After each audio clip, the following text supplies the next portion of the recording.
Paz e bem, sou Paulo da Costa Paiva, leigo, professo da Ordem Franciscana Secular e também idealizador da mídia digital Partilha Franciscana. Agora vamos dar continuidade a um novo ciclo de vídeos. Vamos falar da breve cronologia de São Francisco de Assis. Peguei nessa fonte franciscana que você pode encontrar em qualquer livraria, né? Da editora Mensageiros de Santo Antônio. Muito boa, a linguagem simples, de fácil compreensão. Se você quiser se aprofundar na espiritualidade franciscana, na biografia, na história de São Francisco, é muito boa, recomendo. Pois bem, Francisco de Assis nasce aproximadamente no ano de 1181 ou 1182. Aproximadamente, eles não têm uma data específica. Acredito que foi nesse período. Francisco nasce em Assis, foi batizado com o nome de João. Seu pai, ao regressar de uma viagem de negócio do sul da França, muda-lhe o nome para Francisco, né?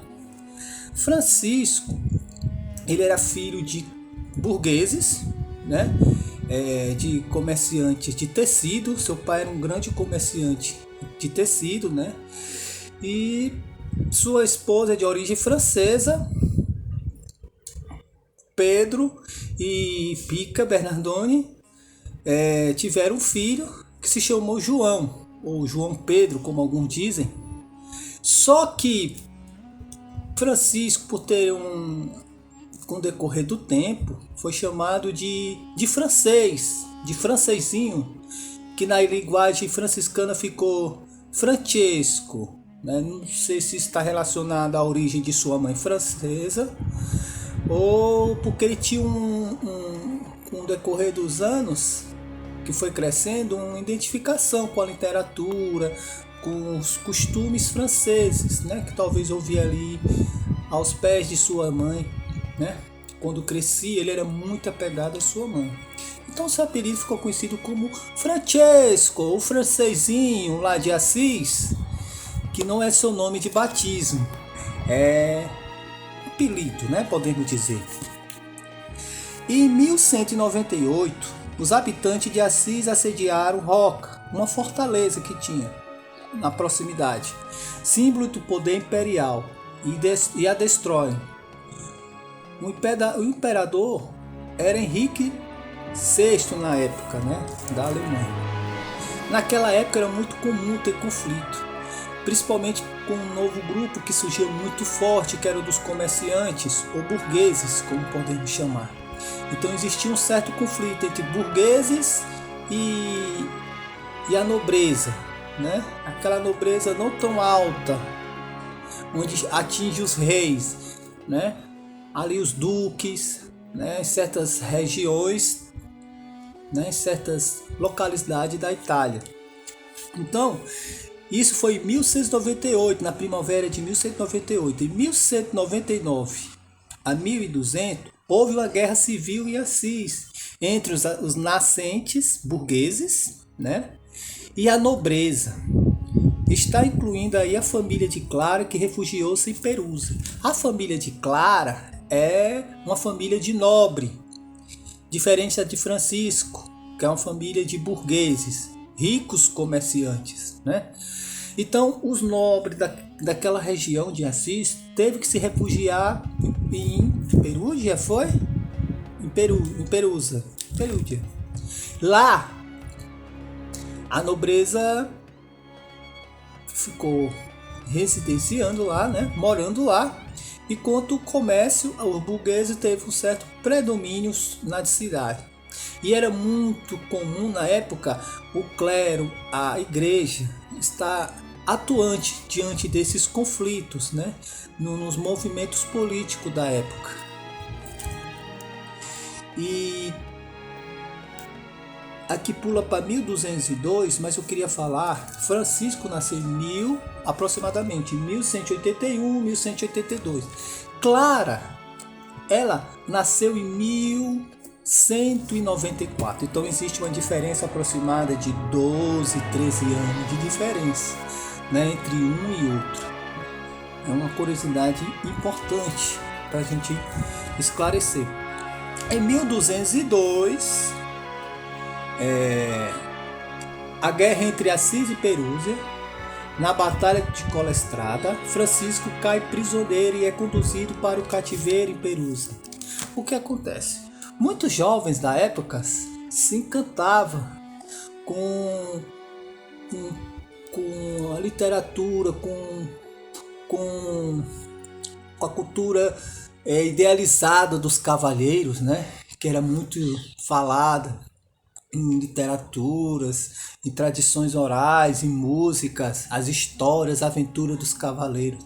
Então Francisco, assim como muitos jovens, se encantou e quis participar da guerra, como outros jovens da época lá de Assis.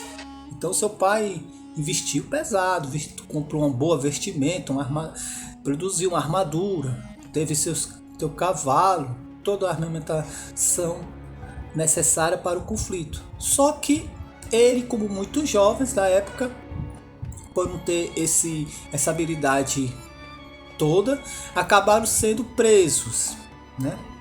E por que eles não matavam? Porque existia uma grande... os familiares de muitos desses filhos de comerciantes ricos de Assis queriam resgatar os seus filhos. E isso era a base de fortuna. Então Francisco, segundo algumas tradições, ele passou aproximadamente 1 ano preso e foi resgatado pelos seus familiares a um grande valor, né? Uma verdadeira fortuna. E esse era costume nas guerras, né? Prender principalmente os mais ricos, né? Para negociar a sua libertação. E Francisco, quando foi liberto, ele veio muito doente. 1203, Francisco, doente, é solto e regressa a Assis. Em 1202 foi preso, em 1203 solto, bastante doente, né? Em 1204 prolonga a doença e a convalescência de Francisco. Muita gente achava que ele não ia sobreviver, ele ficou muito doente mesmo nesse período, né? Prostrado em cama. Em 1205, primavera de 1205, Francisco decide corresponder ao apelo do Papa e se alista no exército de Conde Gentil della Pagliara. Arma-se magnificamente e parte. E em Espoleta, através de uma visão, recebe as ordens para regressar em Assis. Nessa época já estava surgindo, talvez por causa da sua doença, né? Ele começou a ficar diferente, um pouco mais reflexivo, né? Mais atento ao que estava ao seu redor. Talvez o primeiro passo ao encontro com Jesus, né? Encontro com Cristo crucificado. E mesmo assim ele insistia naquela vida que ele tinha de muitos jovens da época, de curtição, noitada, bebida, mulheres. Francisco era muito assim, era como se fosse um líder da sua turminha, na bagunça, da diversão, às noites de Assis. E quando ele se recuperou da sua doença, ele persistiu nesse tipo de vida, mas algo germinou em seu coração. Ele se empolgou com esse combate. Seu pai investiu novamente pesado nos seus armamentos, nas suas vestes, porque o seu pai aspirava que seu filho, em uma dessas missões, tivesse grande êxito e se tornasse um duque, né? Entrasse para a realidade da nobreza.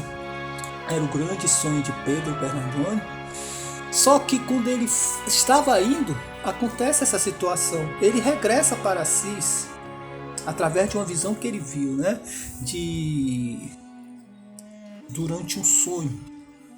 E começa a se tornar mais sensível às ações de graça, né?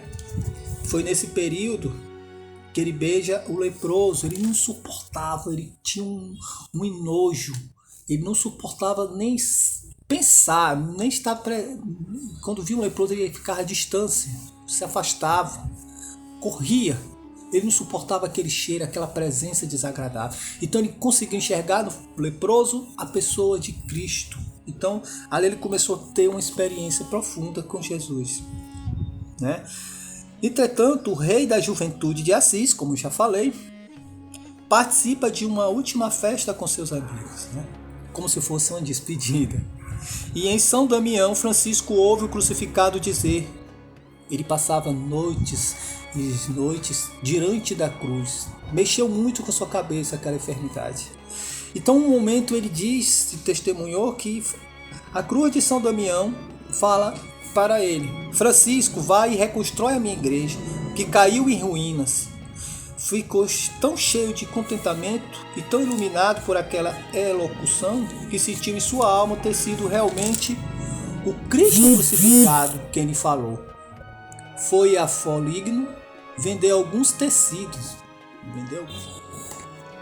Esses tecidos vendidos, claro, que é uma observação interessante de se colocar, era escondido do seu pai, né? E um dos conflitos de seu pai com Francisco porque eles estavam jogando aos pobres, né? Tudo aquilo que seu pai conquistou e tinha um profundo apego, que eram os bens materiais, as riquezas que ele tinha, e pela ambição que ele ainda tinha de ser, além de ser um grande burguês, se tornar um nobre. Então ele pegava esses tecidos e vendia, e na volta oferece o dinheiro ao capelão da igreja de São Damião para reconstrução do templo. O capelão recusa Francisco, então entra em conflito com o pai, aquilo como eu falei. Por que o capelão recusou? Porque Francisco era muito conhecido, né? E aquele dinheiro que ele conseguiu foi à custa do seu pai. Então o capelão provavelmente quis evitar um conflito, um problema maior com ele, né? E naquela época muita gente já estava se questionando sobre a insanidade de Francisco. Alguns achavam ele um louco já, né? Porque ele mudou radicalmente. Ele mudou radicalmente. Deixou ser aquela pessoa mudando, né? Das noitadas, da diversão, e se tornou uma pessoa mais introspectiva, uma pessoa mais contemplativa. Então as pessoas se surpreenderam pela mudança radical de Francisco, né? Então depois a gente vai dar continuidade, né? Foi um momento que ele recusa, deixa para trás todos os seus bens, né? E segue o seu rumo, primeiramente como um eremita, como um penitente, para depois fundar a ordem, né? Existe todo um processo evolutivo de Francisco, na sua caminhada, também na sua compreensão sobre o seu chamado por parte de Jesus em reconstruir sua igreja. Será que era só reformar tijolinho por tijolinho a igreja, ou era algo muito mais que vinha por trás disso, né? Então, até o próximo encontro. Paz e bem.